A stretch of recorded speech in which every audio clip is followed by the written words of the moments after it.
ஸ்ரேயப்பதியாகிய பகவான் ஸ்ரீமன் நாராயணனை வணங்கி இன்றைய வகுப்பை 23வது வகுப்பை தொடங்குவோம். மகாபாரதத்தின் 18 பருவங்களில் முதல் பருவமான ஆதி பருவத்தை தொடர்ந்து 2வது பருவமான சபா பருவத்தில் இருக்கிறோம். இந்த சபா பருவத்தில் 10 உபபருவங்கள் உள்ளன. அதில் சென்ற வார வகுப்பில் முதல் 2 உபபருவங்களான சபா கிரியா பருவம் மற்றும் லோகபால சபாக்கியான பருவம் என்ற 2 உபபருவங்களையும் முடித்தோம். முதல் உபபருவத்தில் 1லேருந்து 4 அத்தியாயம் இருந்தது. 2வது உபபருவத்தில் 5வதுலேருந்து 12வது அத்தியாயம் வரைக்கும் இருந்தது. இதில் 11வது அத்தியாயம் வரைக்கும் பார்த்து முடித்தோம். எல்லா சபாக்களினுடைய தெய்வீக சபாக்களினுடைய வர்ணனையை நாரதர் யுதிஷ்டிரருக்கு கொடுத்து கொண்டிருக்கிறார். நாரதருக்கும் யுதிஷ்டிரருக்கும் மத்தியில் இப்பொழுது இந்திரபிரஸ்தத்தில் நடந்து கொண்டிருக்கும் அந்த டயலாகில் இருக்கும். இதுதான் சீன். நாரதர் பல தெய்வீக சபைகளை பற்றி விவரணத்தை கொடுத்த பிறகு யுதிஷ்டிரர் என்ன பண்றார்? ஒரு கேள்வியை எழுப்புகிறார். நீங்கள் பல வித்தியாசமான சபா மண்டபங்களை பற்றி சொன்னீர்கள். அதில் யமனின் சபையில் பூலோகத்தில் இருந்த அனைத்து ஏகாதிபதிகளும் அங்கு பித்ருலோகத்தில் இருப்பதாக அறிந்து கொண்டோம். கிட்டத்தட்ட அனைத்து நாகர்களும் தைத்தியர்கள்னா யாரு தெரியும் இல்லையா? தனுவினுடைய மகன்கள், அசுரர்களோட ஒரு குரூப். கஷ்யப்ப ரிஷிக்கு இருந்த ஆஃப் த மெனி வைஃப்ஸ் 2 பேர் திதி அண்ட் தனு. திதிக்கு பிறந்தவா தைத்தியர்கள், தனுவுக்கு பிறந்தவா தானவர்கள். அதனால நாகர்களும் தைத்தியர்களும் ஆறுகளும் பெருங்கடல்களும் வருண சபையில் இருப்பதை நாங்கள் அறிந்து கொண்டோம். அப்புறம் யக்ஷர்கள், குஹ்யர்கள், ராட்சசர்கள், கந்தர்வர்கள், அப்சரசு, அதன் பிறகு காளையை தன் வாகனமாக கொண்ட மகேஸ்வரன் ஆகிய அனைவரும் எந்த சபையில்? வைஸ்ராவண சபையில் இருந்ததை அறிந்து கொண்டோம். பெருந்தகப்பனின் சபையிலோ அனைத்து பெரும் முனிவர்களும் தேவர்களும் கல்வியின் அனைத்து கிளைகளும் இருப்பதாக நீங்கள் சொன்னீர்கள். சுதர்மா என்ற இந்திரனின் சபையை பொறுத்தவரையோ கந்தர்வர்களும் பல்வேறு முனிவர்களும் இருப்பதாகவும் அவர்களது பெயரையும் நீங்கள் சொன்னீர்கள். அவர்களுக்கு மத்தியில் ஹே நாரதமுனே, ஏக ஏவது ராஜரிஷி ஹரிச்சந்திரோ மகாமுனே அப்படிங்கிறான் யுதிஷ்டிரன். அதாவது ராஜரிஷியாகிய ஹரிச்சந்திரன் என்ற ஒரே ஒருவர் மட்டும் கதயஸ்தே சபாயாம் வை தேவேந்திரஸ்ய மகாத்மனஹா, சிறப்பு மிகுந்த அந்த இந்திர சபாவில் வாழ்வதாக சொன்னீர்களே. கிம் கர்ம தேன ஆச்சரிதம் தபோவா நியதவ்ரத, அந்த மன்னனால் எந்த நற்கர்மமானது செய்யப்பட்டு உறுதியுடன் கூடிய எந்த நோன்பை அவன் மேற்கொண்டு அவருடைய எந்த செயலால் அவர் சக்ரனுக்கும் நிகரானவராக அந்த இந்திரலோகத்தை அடைந்தார். மேலும் பித்ருலோகத்தில் இருக்கும் எனது தந்தை பாண்டுவை நீங்கள் எப்படி சந்தித்தீர்கள்? அவர் உங்களிடம் ஏதாவது சொன்னாரா? அனைத்தையும் எங்களுக்கு சொல்லவும், மிகுந்த ஆர்வத்துடன் நாங்கள் காத்து கொண்டிருக்கிறோம் அப்படின்னு யுதிஷ்டிரர் சொன்ன உடனே நாரதர் ஹே ராஜேந்திரா, யுதிஷ்டிரா, முதலில் ஹரிச்சந்திரனை குறித்து சொல்கிறேன். பூமியில் மன்னர்களுக்கெல்லாம் மன்னனாக இருந்தான். அனைத்து மன்னர்களும் அவனுடைய ஆணைக்குள் கட்டுப்பட்டு இருந்தார்கள். சப்த துவீபங்களும் அடங்கிய இந்த பூமண்டலத்தை அவனே ஆண்டு வந்தான். சப்த துவீபங்கள்னா என்ன? 7 கான்டினென்ட்ஸ். இருக்கும் இந்த முழு உலகையும் தன்னுடைய ஆளுகைக்குள் கொண்டு வந்து அவன் ஆண்டு வந்தான். இவ்வாறு செய்த அந்த மன்னன் ராஜசூயம் செய்வதற்கு ஆயத்தமானான். அனைத்து மன்னர்களும் அவனுடைய ஆணையின் பெயரில் பல செல்வங்களை வேள்விக்கு கொண்டு வந்து கொடுத்தார்கள். அந்த வேள்வியில் கேட்டு வந்த அனைவருக்கும் அவர்கள் கேட்டதை விட 5 மடங்கு அதிகமாக தானம் கொடுத்தான் ஹரிச்சந்திரன். பல்வேறு செல்வங்களும் கொடுத்தான். பிராமணர்களுக்கு பரிசுகளும் கொடுத்தான், பல்வேறு செல்வங்களும் கொடுத்தான். எல்லோரும் அவனை வாயார வாழ்த்தினார்கள்.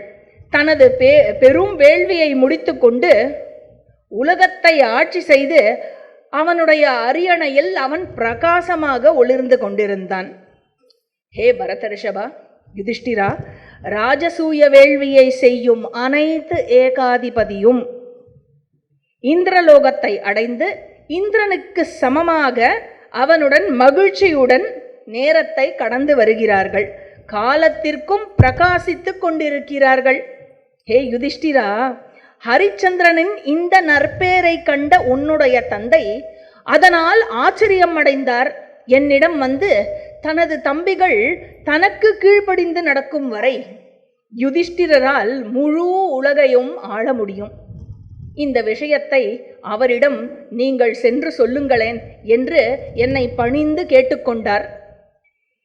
யுதிஷ்டிரர் இந்த வேள்வியை செய்தால் நானும் ஹரிச்சந்திரனை போல் இந்திரலோகத்திற்கு சென்று இந்திர சபையில் கணக்கிலடங்கா வருடங்கள் மகிழ்ச்சியுடன் வாழ்வேன் அப்படின்னு சொன்னார். இப்பொழுது நான் எல்லாவற்றையும் உன்னிடம் சொல்லிவிட்டேன் யுதிஷ்டிரா. ஹே பாண்டவா, யுதிஷ்டிரா, நீ அந்த வேள்வியை செய்தால் நீயும் இறந்த உன்னுடைய முன்னோர்களுடன் சேர்ந்து இரவாதவர்களின் தலைவனாக இருக்கும் அந்த இந்திரனுடைய சபையில் மகிழ்ச்சியுடன் வாழலாம். எப்போ? ஆஃப்டர் பூலோக வாழ்க்கை. ஆனால் யுதிஷ்டிரா, பெரும் தடைகளுக்கு பிறகே இந்த வேள்வியை செய்ய முடியும் என்று சொல்லப்படுகிறது. பிரம்ம ராட்சசர்கள் இது போன்ற வேள்விகளை தடை செய்ய எப்பொழுதும் காத்து கொண்டிருப்பார்கள். மேலும் இது போன்ற வேள்விகளை செய்வதால் பெரும் போர் ஏற்பட்டு க்ஷத்ரிய குலமே உலகத்திலிருந்து அழியும் நிலை ஏற்படலாம். யுதிஷ்டிரா, இதெல்லாவற்றையும் சிந்தித்து உனது நன்மைக்கான செயலை நீ செய்வாயாக. மிகவும் விழிப்புடன் இருந்து 4 வகையான 4 வர்ணத்தாரில் உன்னுடைய குடிமக்களை காப்பதற்கு தயாராக இருப்பாயாக. அதாவது என்ன சொல்றார் அப்படின்னா, ராஜசூய யஜ்ஞம் அப்படிங்கிறது it is not an easy யஜ்ஞம். இந்த யஜ்ஞமானது பொலிட்டிக்கல் ஆர்டர், தர்மத்துக்கு தலைவணங்கி தர்மத்துக்கு கட்டுப்பட்டு இருக்க வேண்டிய இருக்கும் ஒரு சூழ்நிலையை, ஒரு அமைப்பை உணர்த்துகிறது. Therefore, இந்த யஜ்ஞம் நடப்பதற்கு முன்னால் என்ன வேண்டும் அப்படின்னு கேட்டாக்க, ராஜசூய yajna presupposes restoration of dharma in the society. அந்த மன்னனானவன், எந்த மன்னனானவன் சமுதாயத்தில் இருக்கும் அதர்மத்தை நீக்கி தர்மத்தை ஸ்தாபிக்கிறானோ அவனே ராஜசூய யஜ்ஞம் பண்ணுவதற்கு தகுதியானவனாக தன்னை அடையாளம் காட்டிக்கொள்கிறான். அதுதான் கேண்டிடேட். ராஜசூய யஜ்ஞம் பண்றதுக்கான கேண்டிடேட் யாருன்னாக்க, அதர்மத்தை நீக்கி தர்மத்தை லோகத்துல ஸ்தாபனம் செய்ய வேண்டும். இந்த கேண்டிடேச்சர்ல யுதிஷ்டிரர் குவாலிஃபை ஆகிறது எல்லாருமே பார்த்தா. எல்லா மேன்மக்களும் ஞானியர்களும் பெரியோர்களும் யுதிஷ்டிரர் இதுக்கு ஐடியல் கேண்டிடேட் அப்படின்னு பார்த்தா.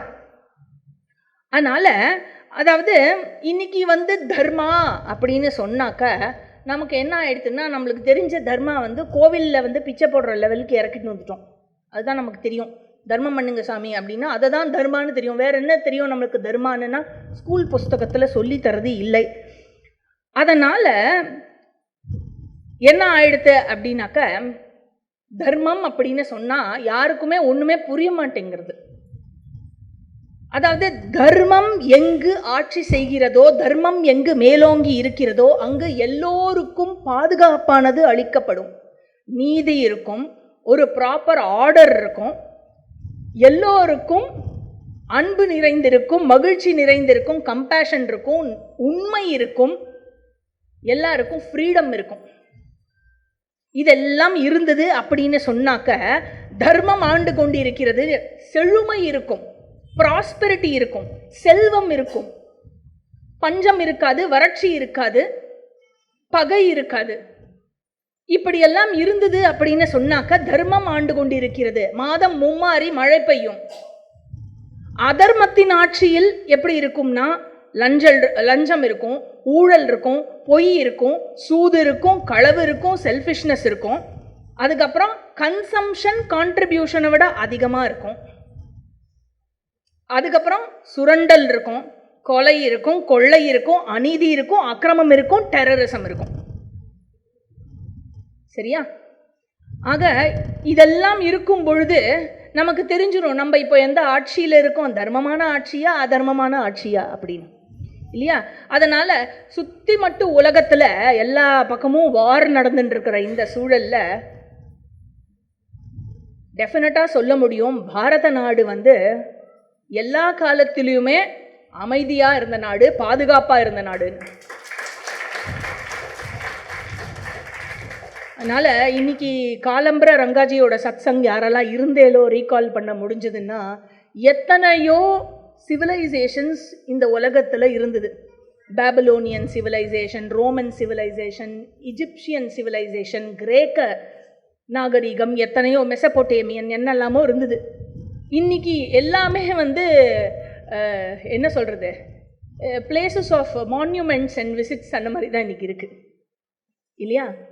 டிக்கெட் வாங்கிட்டு அங்கே போய் பார்த்துட்டு வரலாம், அவ்வளோதான் இருக்குது அந்த சிவிலைசேஷனில். ஆனால் இன்றளவும் வாழ்ந்து கொண்டு இருக்கிற பண்டைய காலத்து சிவிலைசேஷன் அப்படின்னா நம்ம சனாதன தர்மம், அது நம்ம பாரதத்தில் தான் இருக்குது. இன்னொரு அழகான பாயிண்ட் ரங்காஜி சொன்னதை மட்டும் நான் ரீகால் பண்ணிட்டு மேற்கொண்டு பார்க்கலாம். அதாவது என்னோட மற்ற எல்லா இடத்தையும், எல்லா ஊரையும், எல்லா நாடையும் பார்த்துக்கிற பகவான் தன்னோட சொந்த வீட்டை பார்த்துக்க மாட்டாரா? பிறந்தாத்தை பார்த்துக்க மாட்டாரா? ஸோ மற்ற உலகங்களில் எல்லாம் தேவ தூதர்கள் அவதரித்திருக்கலாம், ஆனால் அந்த தேவனே அவதாரம் பண்ணினது இந்த பாரத மண்ணில் தான். அப்படி இருக்கிறச்சே இங்கே தானே அவருக்கு இன்னும் அந்த ஒரு ஒரு ஆயத்தமாக இருப்பார், இல்லையா? தர்மத்தை இங்கு ஸ்தாபிக்க வேண்டும், தர்மம் வெல்ல வேண்டும் அப்படிங்கிறதுல. அதனால இதெல்லாம் சொல்லிட்டு நாரதர் என்ன சொல்றார், யுதிஷ்டிரா, உனது அனுமதியுடன் நான் அந்த தாஷார்ஹர்களின் நகரத்திற்கு, அதாவது துவாரகாக்கு செல்கிறேன். எப்பெல்லாம் பூலோகம் வந்தாலும் நாரதருக்கு ஒரு கம்பல்சரி விசிட் என்னன்னா துவாரகாக்கு போயிட்டு வந்துடுவார் ஒரு தடவை, சரியா? ஸோ துவாரகைக்கு சென்று வருகிறேன் அப்படின்னு சொல்லிட்டு நாரதர் கிளம்பிட்டார். நாரதர் கிளம்பினதுக்கப்புறம் நாரதர் சொன்ன இந்த விஷயத்தை யுதிஷ்டிரர் தன் தம்பிகளுடன் சேர்ந்து இந்த பெரும் வேள்வியை பற்றி சிந்திக்க தொடங்கினான். இத்துடன் லோகபால சபாக்கியான பருவம் என்ற 2வது உபபருவம் முடிகிறது. 3வது உபபருவம் ராஜசூயாரம்ப பருவம். இந்த ராஜசூயாரம்ப பருவத்தில் 13வதுலேருந்து 19 அத்தியாயங்கள் வரைக்கும் இருக்கு. மொத்தம் 255 ஸ்லோகம் இருக்கு. நாரதரின் இவ்வார்த்தைகளை கேட்ட யுதிஷ்டிரர் ராஜசூயத்தை பற்றியே நினைத்து கொண்டிருந்தார். கவலையில் ஆழ்ந்திருந்தார். ஹரிச்சந்திரனை நினைத்து பார்த்தார். ராஜசூய வேள்விக்கான தயாரிப்பு எல்லாத்தையும், ஹரிச்சந்திரன் இப்போ ஒரு ரோல் மாடல் இருக்கார் இல்லையா, ஹரிச்சந்திரன் எப்படி பண்ணாரோ அந்த மாதிரி ராஜசூயத்துக்கான எல்லா தயாரிப்புகளையும் செய்ய வேண்டும் என்று விரும்பினார். அந்த வேள்விக்கான விவாதங்களில் பெரியோர்களுடன் ஈடுபட்டார். இன்னும் அதிகமாக சிந்திக்க தொடங்கினான் யுதிஷ்டிரன். அறம் மற்றும் நீதியை சிந்தித்து பார்த்து எது மக்களுக்கு நன்மையை தருமோ அதை செய்ய வேண்டும் என்று முடிவுக்கு வந்தான்.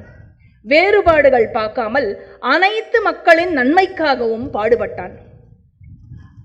பகை வளர்த்தலை அதிகரிக்கும், யாரும் அந்த நாட்டில் இல்லாதவாறு அனைவருக்கும் ஒரு தகப்பன் கொடுக்கும் உறுதியை கொடுத்தார் செக்யூரிட்டியில.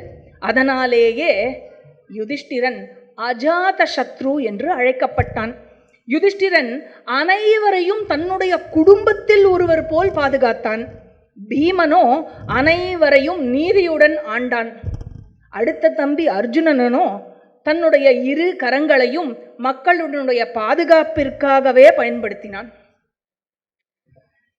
அதனால கலக்கங்களிலிருந்தும் அனைத்து விதமான அச்சங்களிலிருந்தும் பயங்களிலிருந்தும் அந்த நாடு விடுபட்டு இருந்தது.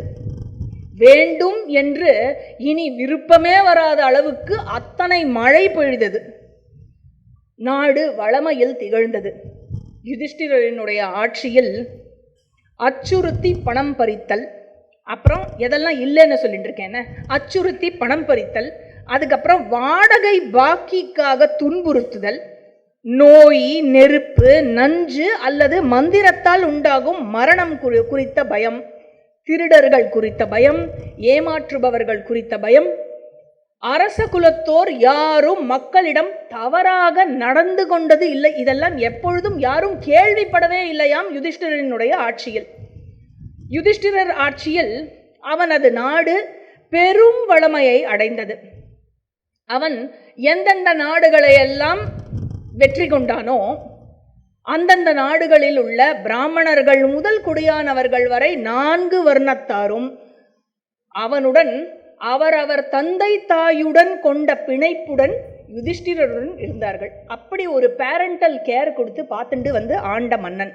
யுதிஷ்டிரர் தன்னுடைய தம்பிகளிடமும் அமைச்சர்களிடமும் ராஜசூயம் குறித்து தொடர்ந்து ஆலோசித்தே வந்தான். இந்த வேள்வியை செய்ய உம்மால் முடியும், நாங்கள் அனைவரும் உங்களுக்கு கட்டுப்பட்டு இருப்போம் அப்படின்னு அவர்கள் கூறிக்கொண்டு வந்தார்கள். எனவே ராஜா, நீங்கள் வேள்வியை நடத்த தீர்மானியுங்கள் என்றும் நண்பர்களும் ஆலோசகர்களும் தனியாகவும் கூட்டாகவும் சேர்ந்தும் மன்னன் கிட்ட ஆலோசனை கொடுத்து வந்தார்கள். யுதிஷ்டிரர் தௌமியருடனும் வியாசருடனும் ஆலோசித்தான். நன்கு ஆலோசிக்கப்படும் செயலால் மட்டுமே ஒருவன் துயரடைய மாட்டான் என்று ஞானமுள்ளோர்கள் சொல்வதை இவன் நினைவு கூர்ந்து கொண்டு வந்தான். இந்த வேள்வியின் முடிவை தான் மட்டுமே எடுத்துவிடக்கூடாது என்று எண்ணினான். அதனால என்ன பண்ணா, பவதீதி சமாக்ஞாய யதந்த காரியமுத்வஹன் சநிச்சயார்த்தம் காரியஸ்ய கிருஷ்ணமேவ ஜனார்தனம் சர்வலோகாத் பரம் மத்வா ஜகாம மனசா ஹரிம் அப்ரமேயம் மகாபாஹும் காமஜாதமஜம் நிருஷு. அதாவது அனைவரையும் பாவத்திலிருந்து காப்பாற்றும் கிருஷ்ணனே இந்த காரியத்தை முடிவு செய்ய தகுதி வாய்ந்தவன். அவனே மனிதர்களில் முதன்மையானவன், அளவிட முடியா சக்தி கொண்டவன், பலம் வாய்ந்த கரங்கள் கொண்டவன். தனது சுய விருப்பத்தின் மூலமே, அதனால் மட்டுமே மனிதனாக பிறந்த அவனே இந்த முடிவை செய்ய தகுதி வாய்ந்தவன். அவன் அறியாததும் எதுவும் கிடையாது, அவனால் அடைய முடியாததும் எதுவும் கிடையாது என்று இவ்வாறு நினைத்த யுதிஷ்டிரன் தூதுவனை அந்த ஜனார்தனனிடம் அனுப்பினான். தூதுவன் பேரு இந்திரசேனன் பேரு. இந்திரசேனன் மூலமாக செய்தியை கேட்ட கிருஷ்ணர் என்ன செய்தார், உடனே யுதிஷ்டிரையும் மற்ற பாண்டவர்களையும் காண்பதற்கான ஆவல் கொண்டு உடனே வேகமாக தேரை இழுத்து செல்லும் குதிரைகள் பூட்டிய தேரில் இந்திரசேனனுடன் ஏறி இந்திரபிரஸ்தம் வந்தடைந்தான். அனைவரும் கிருஷ்ணனை நன்கு உபசரித்தார்கள். கிருஷ்ணரும் அத்தையை வணங்கிவிட்டு இவர்களுடன் சேர்ந்து உட்கார்ந்து பேச ஆரம்பித்தான். அப்பொழுது யுதிஷ்டிரர் சொன்னார், நான் ராஜசூய யஜ்ஞம் செய்ய விரும்புகிறேன். அந்த வேள்வி ஒருவரின் தீர்மானத்தில் செய்ய முடியாது. எவன் மன்னர்களுக்கெல்லாம் மன்னனாக இருக்கிறானோ அவன்தான் இந்த வேள்வியை சாதிக்க முடியும். என் நண்பர்களும் ஆலோசகர்களும் என்னை இந்த வேள்வியை செய்ய சொன்னாலும், ஹே கிருஷ்ணா, இக்காரியத்தில் உன் சொற்களே எனக்கு வழிகாட்டியாக இருக்கும். ஆசையையும் கோபத்தையும் வென்ற நீ உலகத்திற்கு மிகுந்த நன்மையை தரக்கூடியது எது என்பதை நீதான் சொல்ல வேண்டும்.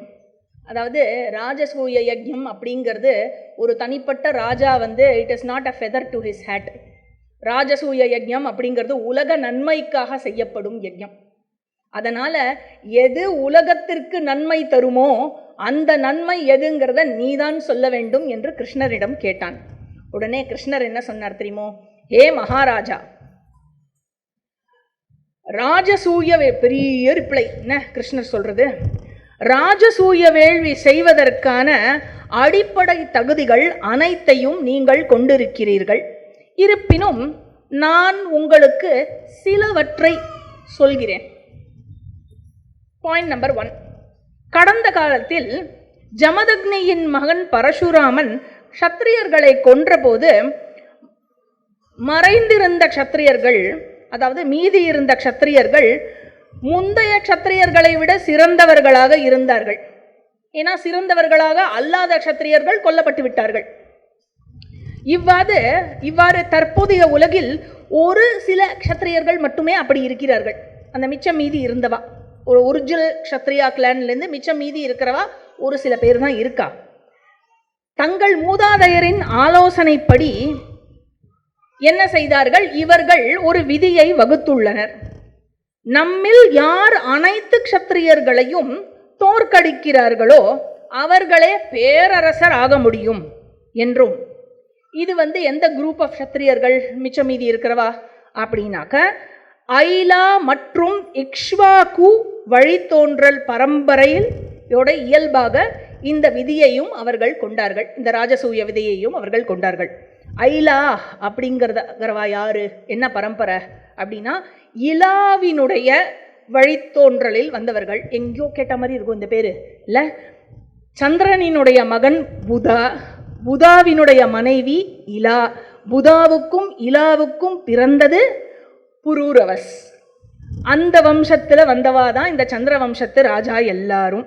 சரியா? ஸோ இவர்கள் புரூரவஸ் சக்கரவர்த்தியிலிருந்து, புரூரவஸ் ஊர்வசி, அதிலிருந்து அந்த வம்சம் வளர்ந்து வந்தது இல்லையா, அவர்களுக்கு ஐலான்னு பேர். அந்த வம்சத்தில் வந்த எல்லா அரசர்களுக்கும் தேர்ஃபோர் சந்திர வம்சம். அப்புறம் இக்ஷ்வாகுவின் வம்சம் சூரிய வம்சம். தேர்ஃபோர் சூரிய வம்சம் சந்திர வம்சம் தவிர மற்ற எல்லா வம்சத்து அரசர்களும் போயாச்சு. சரியா? இவர்கள் இந்த எப்படி எந்த ஒரு அரசன் எல்லா அரசரையும் தோற்கடிக்கிறானோ அவனே மாமன்னராக முடியும், அரசர்களுக்கெல்லாம் அரசர்களாக சக்கரவர்த்தியாக முடியும் என்று இவர்கள் பரம்பரை இயல்பாக கொண்ட ஒரு விதியை நியமித்தார்கள். சரி, இந்த இரு குலத்தோரும் இன்று எத்தனை பேர் இருக்கானா, நூற்றுக்கணக்கான தனித்தனி நாடுகளாகிவிட்டார்கள். மேலும் யயாதி மற்றும் போஜர்களின் குலம் எண்ணிக்கையிலும் சிறப்பிலும் பெரியவர்களாக இருக்கிறார்கள். உலகம் முழுவதும் பரவி இருக்கிறார்கள். இவர்கள் அனைவரையும் விட செல்வத்திலும் பலத்திலும் பெருகி இருக்கும் மன்னன் ஜராசந்தன். அனைத்து மன்னர்களுக்கும் தலைவனாக தன்னைத்தானே நிறுவிக்கொண்டான். பூமியின் மத்திய பகுதியான மதுராவை ஆட்சி செய்து நம் மன்னர் குலத்துக்குள் ஒற்றுமையின்மையை தோற்றுவிக்கின்றான். அவனுடைய ஆளுகையின் கீழே மொத்த அண்டமும் இருக்கிறது மகாராஜா. அவனே ஜராசந்தனே சக்கரவர்த்தியாக இருக்கிறான். பெரும் சக்தி கொண்ட மன்னன் சிசுபாலன் ஜராசந்தனின் பாதுகாப்பிற்குள் தன்னை நிறுத்தி கொண்டு ஜராசந்தனினுடைய படைகளுக்கு தலைவனாக பணிபுரிந்து வருகிறான். மன்னனே இன்னொரு மன்னனினுடைய படைத்தலைவனாக பணிபுரிந்து வருகிறான். குரூஷராஜன் வக்ரஹா என்பவன் பெரும் பலம் பொருந்தியவன். மேலும் மாய சக்திகளுடன் போர் புரியும் வல்லமை பெற்றவன். அவன் ஜராசந்தனுக்கு சேவை செய்ய காத்திருக்கிறான். ஜராசந்தனின் சீடராகவே செயல்பட்டு வருகிறான். பெரும் சக்தி படைத்த ஹம்ச மற்றும் டிம்பகன், ஹம்சன் டிம்பகன் ஆகிய இருவரும் ஜராசந்தனின் நிழலில் வாழ்கிறார்கள். மேலும் தந்தவக்ர, குரூஷ, கரப, மேகவாகன ஆகியோரும் ஜராசந்தனுக்கு சேவை செய்ய காத்து கொண்டிருக்கிறார்கள்.